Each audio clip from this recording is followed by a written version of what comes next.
This video is going to teach you how to write a balanced chemical equation from a word problem.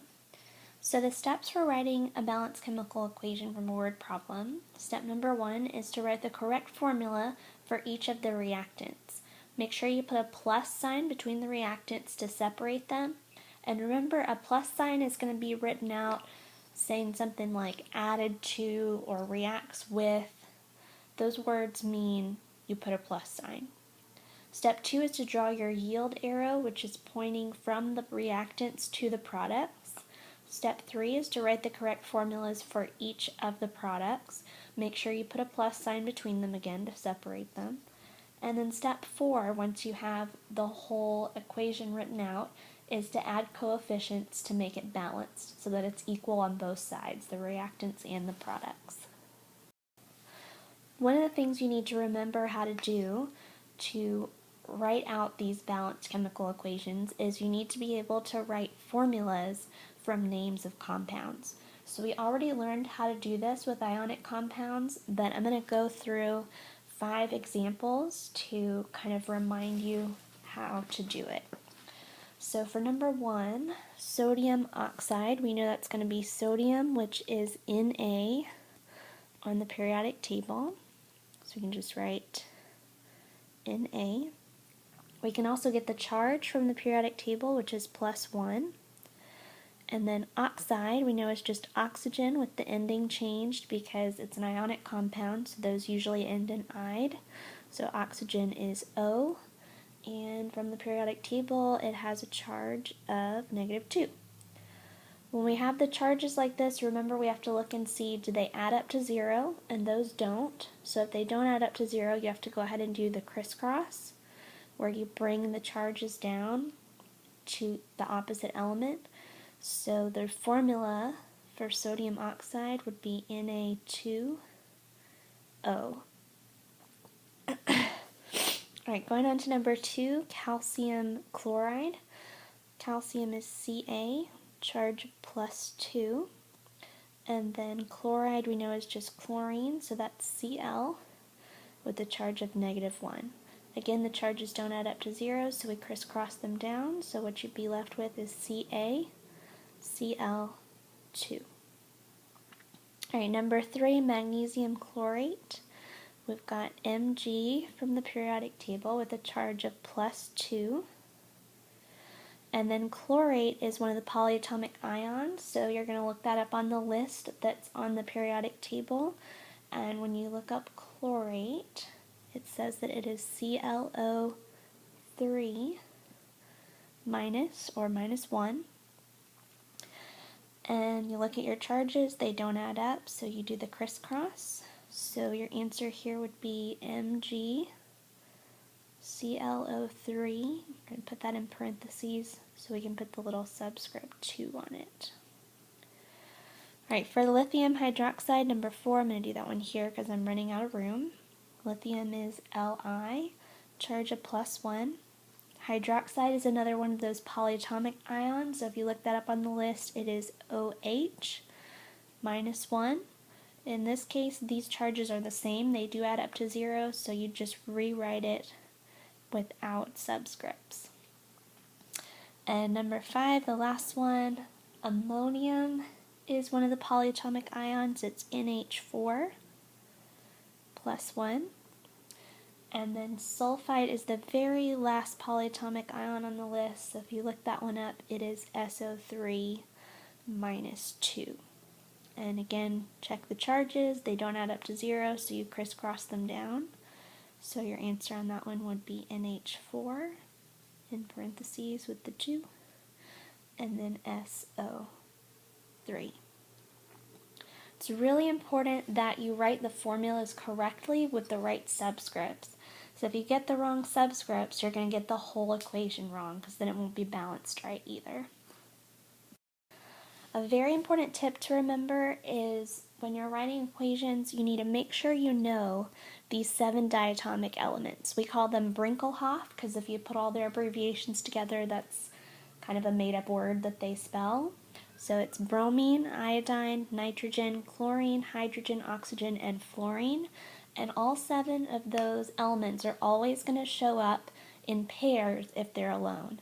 So for example, you'll never see just I by itself, just one iodine. It wouldn't show up like that. It would show up as I2. So it's in a pair with two iodines together. And it's the same way for all of the other diatomic elements, which again are those 7. It's really important to remember this when you're writing equations. So if something said that some chemical reacts with hydrogen, then you need to make sure you write that as plus, so the reacts with is the plus, and then H2, not just H. Alright, so now let's go ahead and do some examples of these type of problems. So we'll start with step 1, which is to write the correct formulas for all the reactants. So this says our reactants are zinc, and it's reacting with hydrochloric acid. So what I would write is Zn for zinc, plus, because remember this reacts with means plus, and then hydrochloric acid. They were nice enough to give us the formula, so we can just rewrite it like that, HCl. Step 2 is to write your yield arrow. So there's my arrow. Step 3 is to write the formulas for the products. So our products, it says it produces a solution of zinc chloride and hydrogen gas. So zinc chloride is Zn zinc, and then Cl chlorine. Zinc has a charge of +2. Chlorine has a charge of +1. So you'd end up with, when you crisscross the charges, ZnCl2, and then also hydrogen gas. And remember, if it's hydrogen, hydrogen's part of Brinkelhoff, so you put H2. Okay, now we've got the equation. Now we need to go ahead and put in the coefficients for step 4 to balance the equation. So this is just the same as the balancing equations you did before. You just go through and check each element to make sure they're equal on both sides of the arrow. So if I look at zinc, over here I've got 1, and then over here I've also got 1. So that's good so far. If I look at hydrogen, on this side we've got 1, and on this side we have 2. So what I can do is I can put a coefficient 2 here to make this 2 hydrogens. Then they're equal on both sides. If I look at my Cl, got 2 Cl's on the reactant side and 2 Cl's on the product, so that is equal. So everything here is equal, so this would actually be my final answer. Alright, looking at another one. So we're starting with step 1 again, which is to write the formulas for the reactants. So it gave us one, it gave us sulfuric acid, H2SO4. And it says that's reacted with, so I know that means plus, a solution of sodium hydroxide, so that's Na plus 1, OH minus 1. Charges add up, so you can just leave it like that without subscripts. And that makes, with our yield arrow for step 2, step 3, it says it makes sodium sulfate, so that's NaSO4, Na is plus 1, sulfate is minus 2. So on that you're going to crisscross the charges, so that's actually going to be Na2SO4. And, so and is plus water. You should know that water is H2O. Okay, so we've got the whole thing on here. We've got our 2 reactants, our yield arrow, and then that they produce our 2 products. And I'm going to rewrite that so we can balance it.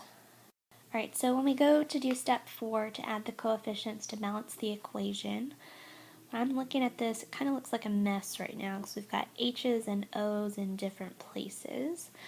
But I do see for sure that the NA's are not equal right now.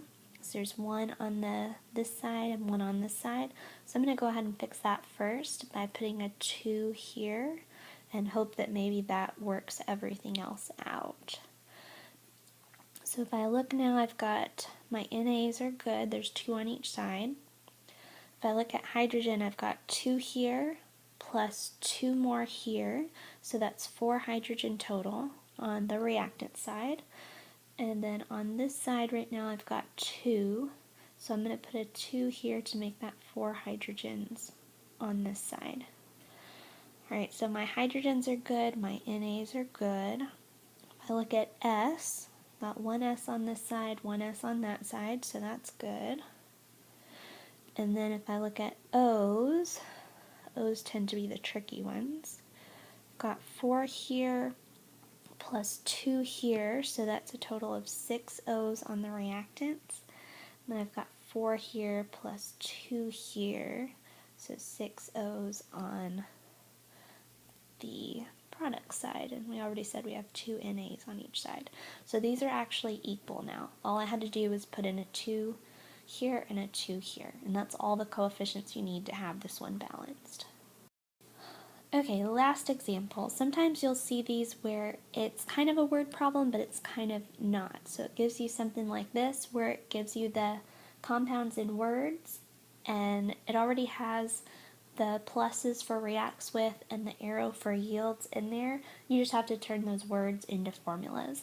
So for this one, we've got hydrochloric acid, which is HCl, plus, they already got the plus there, magnesium, which is just Mg, and we know that that makes magnesium chloride, so Mg and Cl. Mg has a charge of +2, chlorine has a charge of -1, so you're going to end up with it being MgCl2 plus hydrogen, and remember hydrogen's part of Brinkelhoff, so you got to put that 2 there because it's a diatomic.